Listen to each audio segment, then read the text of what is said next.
નમસ્કાર. સરકારી કર્મચારી, કોન્ટ્રાક્ટ કર્મચારી અને દૈનિક વેતન આઉટસોર્સિંગ કર્મચારી મિત્રો, સ્વાગત છે તમારું આજના કોન્ટ્રાક્ટ કર્મચારી કાયમીકરણ સમાન કામ સમાન વેતનના પગાર વધારાના સમાચાર સાથે આપણી આ યુટ્યુબ ચેનલમાં, જેનું નામ છે ગુજરાતી જીકેની જમાવટ. તો દિલ્હી હાઈકોર્ટ દ્વારા, એટલે કે એક કેસની સુનાવણી વખતે દિલ્હી હાઈકોર્ટ દ્વારા સમાન કામ અને સમાન પગાર માટે સમાન લાયકાત પણ જરૂરી છે તેવો ઐતિહાસિક ચુકાદો આપવામાં આવ્યો છે.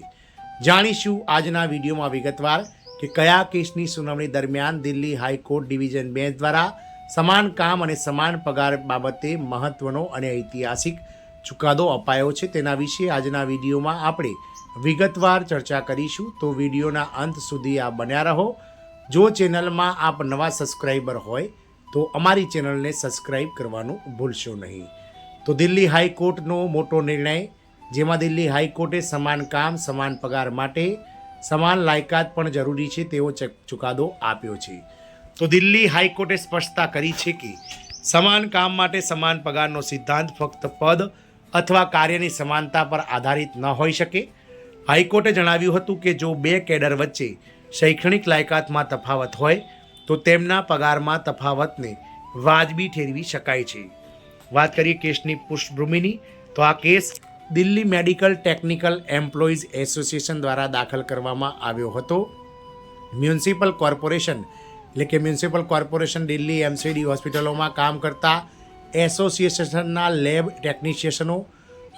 ટેકનિશિયનો કેન્દ્ર સરકારની સંસ્થાઓ જેમ કે AIIMS, એમ્સ અને NICDમાં લેબ ટેકનિશિયનો જેવો જ 5,000થી લઈ 8,000નો પગાર ધોરણ આપવાની માંગ કરી રહ્યા હતા.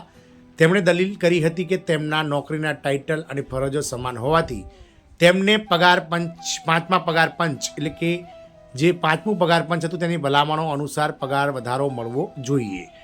ન્યાયાધીશ અનિલ ખેતરપાલ અને અમિત મહાજનની ડિવિઝન બેન્ચે સેન્ટ્રલ એડમિનિસ્ટ્રેટિવ ટ્રિબ્યુનલ CATના અગાઉના નિર્ણયને માન્ય રાખીને અરજી ફગાવી દીધી હતી. બેન્ચે અવલોકન કર્યું હતું કે પગારમાં સમાનતાનો દાવો ફક્ત એટલા માટે કરી શકાતો નથી કારણ કે હોદ્દો અથવા કામની પ્રકૃતિ સમાન છે. બિહાર રાજ્ય વિરુદ્ધ બિહાર માધ્યમિક શિક્ષક સંઘર્ષ સમિતિના કેસને ટાંકીને હાઈકોર્ટ ડિવિઝન બેન્ચે કહ્યું હતું કે પગાર સમાનતા માટે ભરતી પ્રક્રિયા, લાયકાત અને સેવાની શરતોમાં સંપૂર્ણ સમાનતા હોવી જોઈએ.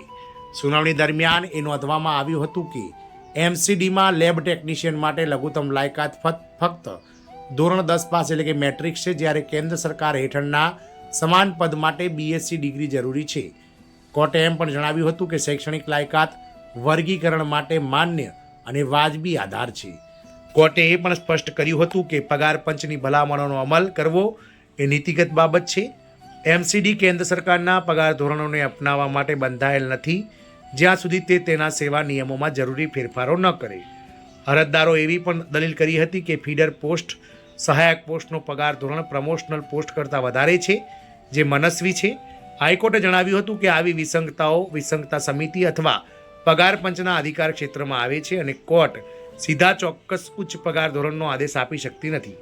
આખરે ડિવિઝન બેન્ચે તારણ કાઢ્યું હતું કે ભરતીમાં માપદંડો અને શૈક્ષણિક લાયકાતમાં તફાવતના કારણે અરજદારોનો પગાર સમાનતાનો દાવો કાયદેસર રીતે ટકાઉ નથી. આમ દિલ્હી હાઈકોર્ટ દ્વારા સમાન કામ સમાન પગાર બાબતે એક ઐતિહાસિક ચુકાદો આપતા એવું જણાવ્યું હતું કે સમાન કામ સમાન પગાર માટે સમાન લાયકાત પણ જરૂરી છે, કારણ કે કોઈ અધિકારીઓને કહી શકાય પ્રમોશન આપવામાં આવે પરંતુ તેઓ સમાન લાયકાત ધરાવતા ના હોય તો તેમને ઉચ્ચ પગારનો લાભ સરકાર જો ના આપે તો કોઈ પણ જાતનો તેઓ વિરોધ કરી શકતા નથી. આમ ઐતિહાસિક ચુકાદો દિલ્હી હાઈકોર્ટે આપ્યો છે. જય હિન્દ, અસ્તુ.